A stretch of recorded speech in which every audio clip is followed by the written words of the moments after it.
HGTV night അപ്ഡേറ്റ്സിലേക്ക് സ്വാഗതം. പ്രധാന വാർത്തകൾ. ഒമാനിലെ മഴക്കൊടുതി, മരണം 18ആയി. മലയാളിയുടെ മൃതദേഹം നാട്ടിലേക്ക് കൊണ്ടുവരാനുള്ള നടപടികൾ പുരോഗമിക്കുന്നു. UAE-ൽ അസ്ഥിരമായ കാലാവസ്ഥ, മുൻകരുതലെടുക്കാനും ജാഗ്രത പാലിക്കാനും നിർദ്ദേശം. ദുബായ് പോലീസ് ലൈസൻസ് ഇല്ലാത്ത പാചകവാതക സിലിണ്ടറുകൾ നിറച്ച യാത്രാ ബസ് പിടികൂടി. അസ്ഥിരമായ കാലാവസ്ഥ, റാസൽ ഖൈമയിലെ പാർക്കുകളും ബീച്ചുകളും താൽക്കാലികമായി അടച്ചു. ദുബായ് മെട്രോ യാത്ര കൂടുതൽ എളുപ്പം. ജബൽ അലി സ്റ്റേഷൻ ഇനി വൈ ജംഗ്ഷൻ ട്രെയിൻ മാറിക്കയറാതെ യാത്ര ചെയ്യാം. UAE-ലെ വിദ്യാലയങ്ങളിൽ പുതിയ അധ്യയന വർഷം തുടങ്ങി. ഫീസ് വർധനയടക്കം പഠന ചെലവ് ഭാരമോ? വാർത്തകൾ വിശദമായി. ഒമാനിൽ ദുരിതം വിതച്ച് മഴ തുടരുന്നു. 10 വിദ്യാർത്ഥികൾ ഉൾപ്പെടെ മരിച്ചവരുടെ എണ്ണം 18ആയി ഉയർന്നു. മഴയെ തുടർന്ന് മതിലിടിഞ്ഞ് വീണുണ്ടായ അപകടത്തിൽ മരിച്ച പത്തനംതിട്ട സ്വദേശി സുനിൽ കുമാർ സദാനന്ദന്റെ മൃതദേഹം നാട്ടിലേക്ക് കൊണ്ടുപോകാനുള്ള നടപടികൾ പുരോഗമിക്കുകയാണ്. ആദം വലിയത്തിലുള്ള വാദി ഹാൽഫാവിൽ വാഹനത്തിൽ കുടുങ്ങിയ ഒരാൾ മരിച്ചു. 2 പേരെ രക്ഷപ്പെടുത്തി. ഒമാന്റെ മിക്ക ഗവർണറേറ്റുകളിലും ശക്തമായ കാറ്റിനും മഴയ്ക്കും സാധ്യതയെന്നും കാലാവസ്ഥാ നിരീക്ഷണ കേന്ദ്രം മുന്നറിയിപ്പ് നൽകി. തിങ്കളാഴ്ച രാത്രി മുതൽ മഴ ശക്തമാകും.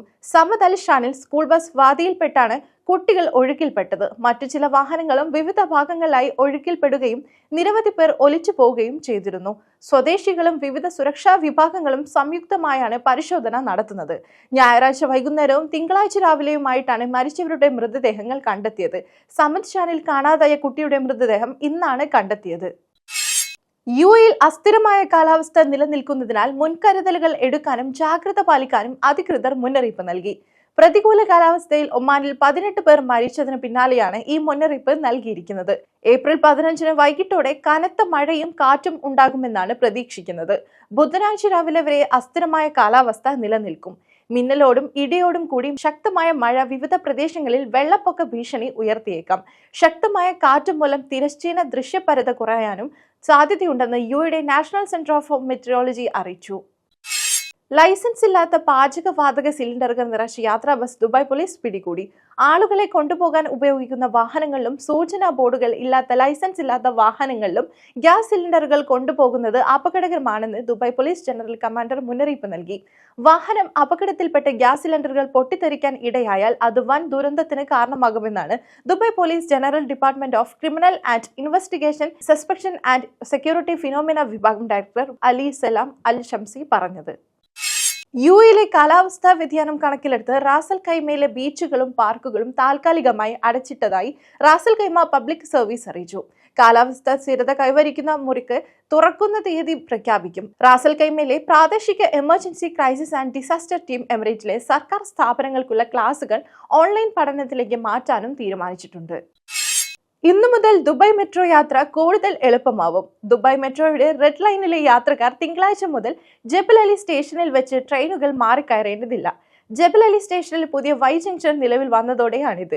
ഇനി മുതൽ ഇബിൻ ബത്തൂത്ത സ്റ്റേഷനിൽ നിന്നുള്ള ട്രെയിനുകൾ UAE എക്സ്ചേഞ്ചിലേക്കും എക്സ്പോ 2020 സ്റ്റേഷനുകളിലേക്കും ഇടവിട്ട് യാത്ര ചെയ്യും. നേരത്തെ ഇബിൻ ബത്തൂത്ത സ്റ്റേഷനിൽ നിന്നും UAE എക്സ്ചേഞ്ചിലേക്കുള്ള യാത്രക്കാർക്ക് ജബൽ അലിയിൽ ഇറങ്ങി ട്രെയിൻ മാറിക്കയറേണ്ടിയിരുന്നു. എന്നാൽ പുതിയ സംവിധാനം നിലവിൽ വന്നതോടെ മാറിക്കയറുന്നത് ഒഴിവാക്കി ഒരേ ട്രെയിനിൽ തന്നെ യാത്ര തുടരാം. ആദ്യാക്ഷരം നുകരാൻ സ്കൂളിലെത്തിയതിന്റെ ആകാംക്ഷയും പുതിയ ക്ലാസ്സിലിരിക്കുന്നതിന്റെ ആവേശവുമായി കൊച്ചു കൂട്ടുകാർ തിങ്കൾ വീണ്ടും സ്കൂളുകളിൽ. ഇന്ത്യൻ പാഠ്യപദ്ധതി പിന്തുടരുന്ന സ്കൂളുകൾക്ക് UAE-ലെ വിദ്യാലയങ്ങളിൽ ഇന്ന് പുതിയ അധ്യയന വർഷം തുടങ്ങി. CBSE, ICSE, കേരള സിലബസ് പിന്തുടരുന്ന 100-ലേറെ സ്കൂളുകൾക്കാണ് പുതിയ അധ്യയനത്തിലേക്കുള്ള കടക്കുന്നത്.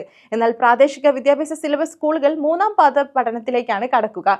ഇവർക്ക് ജൂണിലാണ് വാർഷിക പരീക്ഷ. പുതിയ അധ്യയനം സെപ്റ്റംബറിൽ തുടങ്ങും. വാർഷിക പരീക്ഷയും ഫലപ്രഖ്യാപനവും കഴിഞ്ഞ് 3 ആഴ്ചത്തെ അവധിക്ക് ശേഷമാണ് സ്കൂളുകൾ പഠന ചൂടിലേക്ക് കടക്കുന്നത്. ദുബായിൽ സ്കൂളുകൾ ഏപ്രിൽ 1-ന് തുറന്നെങ്കിലും ഈദ് അവധിക്കായി 4-ന് അടച്ചിരുന്നു.